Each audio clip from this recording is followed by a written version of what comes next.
Hello, it's Philip Taylor speaking from Richmond Green Chambers in London. Normally I review law books, but I could not resist this wonderful book, which is really taking Enid Blyton's name in vain. But I have to say, I thought it was a really excellent little hoot of a book. It's called 5 on Brexit Island, and it's been written by Bruno Vincent. It comes from QUERCUS Books Limited. Maybe QUERCUS Books, but could be QUERCUS Books. Now, we've given the title, Elizabeth and I, although I actually wrote this review, this is the review title I gave.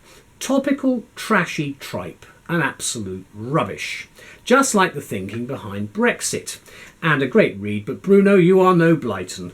Now, I think that sets it out quite nicely. I'm going to show you the book first of all, because I love the book. It made my Christmas. It's still top of the pops, as it were, in the booksellers list. There's the front cover.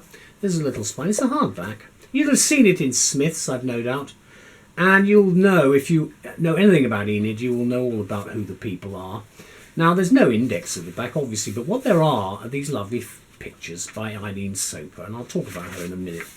Now, I happen to know where each one of these pictures comes from, because I've read all of the books. That one comes from 5 Go Off to Camp, because it's a spook train. It's actually the old days of the steam trains, and Anne is running down the hill. She's scared stiff, little girl running down the hill because of the spook train. Now, well, not the spook train, just a train. Now, here's the front page, and there are the other books in these series. Then you've got all of the blurb there, and I get the impression that in fact they've been given permission to produce this book. It's got 11 chapters. And I'm not going to spoil the book for you because it's worth reading. The fate of Kieran Island hangs in the balance. Chapter 1. Dun, dun, dun, dun. Julian cleared his throat and stepped forward. Then you've got some nice pictures. Now I know where that lovely drawing from Eileen Soper came from. That came from 5 on Kieran Island again, and that's Martin, who was a little boy in the story at that time. Now, I'm not going to spoil it. I'm not going to tell you where that picture came from, because I know, but I'm not going to. But you can see all the way through. You've got nice lots of pictures, and you've got some rather good little drawings. Now, as I say, I'm not going to spoil the book for you, because it is a bit of fun. Let's get it absolutely right, a bit of fun.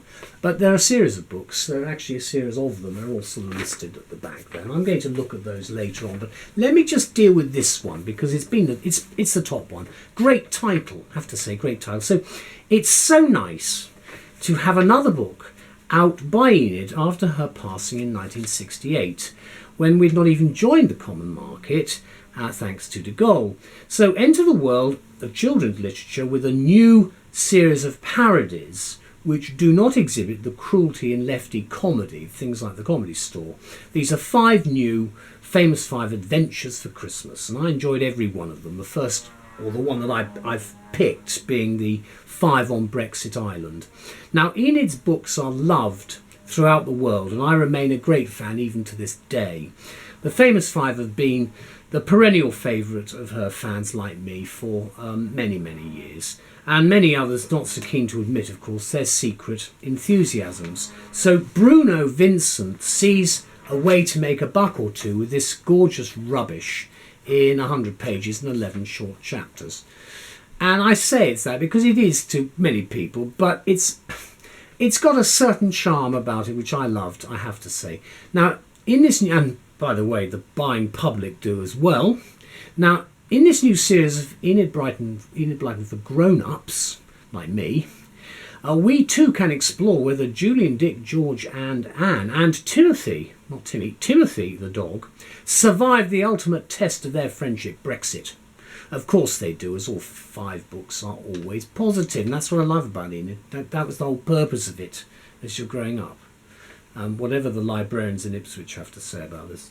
So, what is this story about? As there are no tunnels in this one, or lashings of ginger beer. The author, Bruno Vincent, sets the adventure on the night of the referendum. The famous 5 retired to Kieran Island to enjoy the fresh air and sunshine, fed up with the rancour of public debate. George is rightly an absolute remainder. Quite correct, and of course, just like Enid. Julian, who is a Brexiteer, is tolerated because Anne can't bear to go camping without him, we are, of course, told. Dick is just Dick, apparently, and politically incorrect, as per usual. Timothy, largely apolitical, but not keen on cats or rabbits, he joins them too. The rabbits were not available for comment. Back to the story, however. The night is tempestuous in more ways than one, says the author. This is Bruno.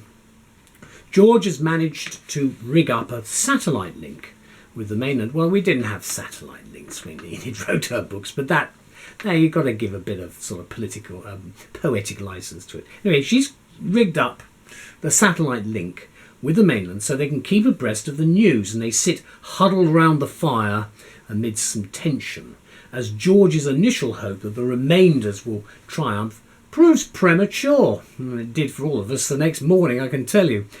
Didn't we all, therefore? And what were you doing on the night of the 23rd, as I'm sure we will always remember? Well, I was getting a good night's sleep because I thought we had won and we were going to stay in.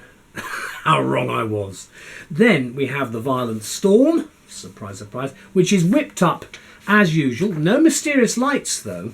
The damage is apparent when the following morning George declares a new meaning for Brexit. Kirin Island is exiting Britain. Yep, and she has finally declared the UDI she so often dreamed of. As Bruno says, that is until the red tape becomes too much of a challenge and their happy life together is under threat. So we know where Bruno is coming from, don't we? This does make a perfect Christmas present for anyone fed up with hearing Eurosceptics. Who are they? Don't remember hearing that word recently. Slogans that Brexit means Brexit, or for that relative you're still not talking to because of how they voted. Makes a good present. Go on, give it to them as a present, plus your own Brexiteering MP and all members of the cabinet. I can't give mine to mine because my MP is now no longer my MP. Zach Goldsmith. Gone, so I can't give my Brexiteering MP one because we have a Remainer.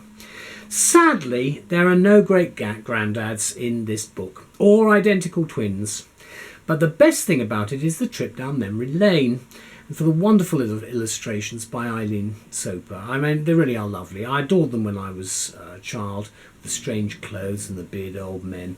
Now I know I need to get out more, but I was able to identify from each of the famous 5 adventures where the illustration came from, and could name the cast if you need help. Yes, I do need to get out more. And then we have Bruno's use of English. You are not really English, are you, Bruno? Come on.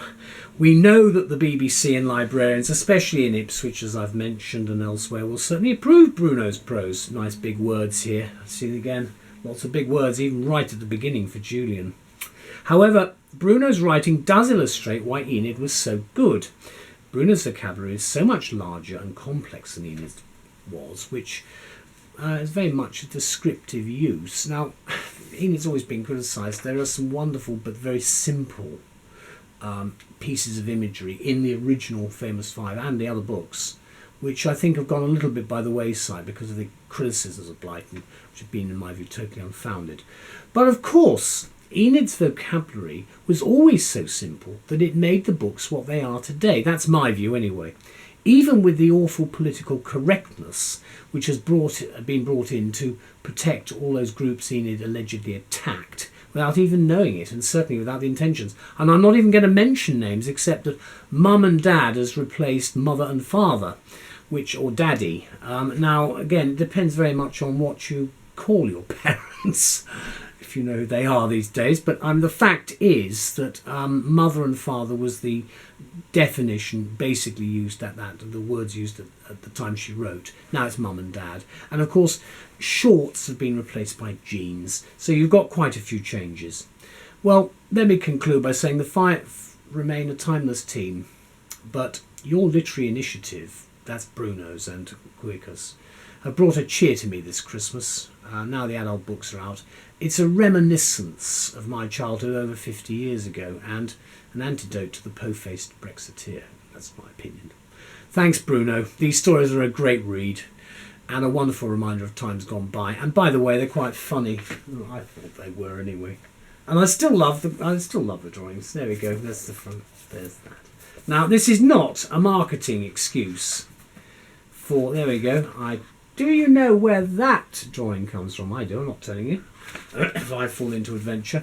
That the important thing is that this particular book, I think, will hopefully just get the balance a bit right about Enid, because she's taken a cruel press, in my view, over the years.